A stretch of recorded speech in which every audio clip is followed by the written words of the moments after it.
A ballot closes tomorrow for the 40,000 members of the Rail, Maritime and Transport Union to decide on whether to mount a nationwide strike on the railways this summer. If it goes ahead, the RMT says it will be the biggest strike in modern history and would bring the country to a standstill. They're planning to walk out over frozen pay, thousands of job cuts and working conditions. The government is drawing up contingency plans which could include fresh legislation to make industrial action illegal unless a minimum number of staff continue to work. The man leading the action is the RMT's General Secretary, Mick Lynch, who I'm pleased to say joins me in the studio now. Mick, hi, thanks for coming. Good evening. You're striking really over pay rises and job losses. I want to take those individually if I can. 2,500 planned losses in maintenance and other areas. That's obviously a lot of people losing their jobs. The rail network, though, say they've been decimated by COVID. They simply have to make savings from somewhere to make their business viable. Do you understand their argument? I understand their arguments. I've been listening to them for more than a year up till now. We don't accept their provisions. What they're looking to do is cut maintenance schedules and take risks with our infrastructure. They're going back to the days of rail track when we had all those terrible accidents and fatalities. They're moving to a system called risk-based maintenance rather than planned preventative maintenance. And that means they'll import risk to our railway. We've got the safest railway in Europe at the moment, and we don't want to see that diluted. They're cutting those maintenance schedules so that they can cut jobs and save money.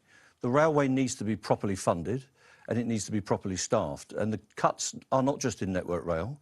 They'll also be in the train operators, where they're seeking to shut every booking office in this country and take away the assistance and have a dystopian railway where there's no passenger assistance, there's nobody to help the people that have limited mobility, and visitors to our country, of course, who we depend on to get our economy back up and running. So it's not a good scenario. Pay. You say your members haven't had a pay rise for 2 years. I had to tell you, that probably puts them in the same category as an awful lot of workers across the country who've really suffered throughout COVID. Inflation now at 10%, people are still suffering. What sort of pay rise do you want? Because I don't think there's an employer in the country who's going to afford to pay people 10% extra.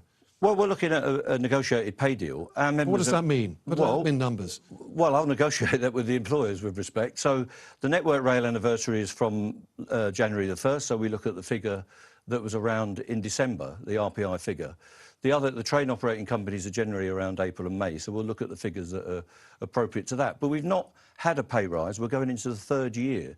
So we are looking to make up those losses for our members, but we'll negotiate that with the employers when we get around the table. What they're saying at the moment is you can't have a pay rise at all, and anything that you get, you have to pay for yourselves by stripping out your terms and conditions, so taking away overtime, premiums, shift pay and all the rest of it. So there's no new money on the table whatsoever, and we've got to change that, and we've got to have a properly funded railway so that our people can get a pay rise. And we sympathise with the rest of the economy and the rest of the workers in this country, and we're hoping that the trade union movement will get its act together and get everybody a pay rise, because that's what we deserve and it's what we need after 2 years of austerity. All right, let me ask you some basic facts now. If you succeed in this ballot, we'll know the result maybe tomorrow night, maybe Wednesday morning. When would a nationwide strike begin? Well, we'll be able to take action in June, so we need to give at least 2 weeks of notice. So 2 weeks potentially from Wednesday? Potentially, but we'll have a look at that. My executive committee will look at that and we'll give the companies some time to come back to the table and negotiate with us on a structured deal. And how much of the network would stop running under your scenario? Well, this will go from the north of Scotland to the tip of Cornwall, because Network Rail runs the entire infrastructure. To be clear, no trains at all? Well, there'll be no signallers, there'll be no controllers, there'll be no infrastructure workers during that strike campaign. And then it's the Department for Transport train operating companies.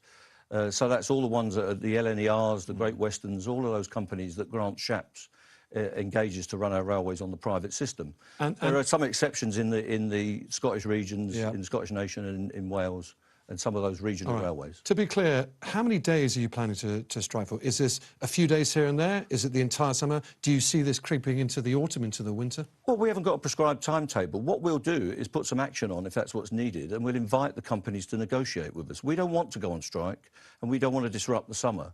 What we want is a negotiated settlement. So it's just the summer, though, is it we're talking about? Well, it depends when there's a settlement. We have to renew our ballot mandates on a periodic basis. If we have to do that, we will. But we're determined to get a settlement. How long does your mandate last for, just to be clear? 6 months from tomorrow. Right, so this thing could trip into next year even? Well, if there's no settlement, it will. All disputes have to end in a settlement, and we're ready to negotiate that with those employers. All right. But the government's hand is behind this. The companies are delivering government policy, And like every public sector worker, they want to clamp down on pay. And the reason they want to do that is because they want to restore profit, they want to boost dividends to the private operators, and that's true right across the economy, in my view. Let me put this to you, because you're well aware there's a lot of people out there struggling, just trying to get to work, just trying to earn, get to the day's end and earn money for their family. Your strike action would stop them doing that. It would make their cost of living crisis even worse. Well, that's true, and we don't want disruption. But what we face with otherwise, if we don't have the ability to take effective strike action, we just have to surrender to what the company's agenda is. And that means thousands of job cuts. It means a degraded railway service, and it means an unsafe railway service in our view. But that's the agenda that all workers in this country are faced with, because we saw the brutality of the P&O and the cynical attitude that they brought to the equation, where they just strip out jobs and put workers on the dole queue. We're not prepared to accept that anymore, and it's time for the trade unions to fight back and put their agenda that we all need a pay rise, we need a safe system, and we need some job security. Your mention of trade unions there is interesting, because the government have said in retaliation, well, look, if you do this, we're going to start legislating and force you. You won't be able to strike unless you put on a minimum service. You've said in response to that, Mick, any attempt by Grant Shapps, who's the Transport Secretary, to make strike action legal on the railways will be met with the fiercest resistance from the trade union movement. What does that mean? Have you talked to other unions? Are you talking about a general strike? We will be talking to the TUC and all the other unions that are affiliated. What we're faced with But are we really looking at a general strike?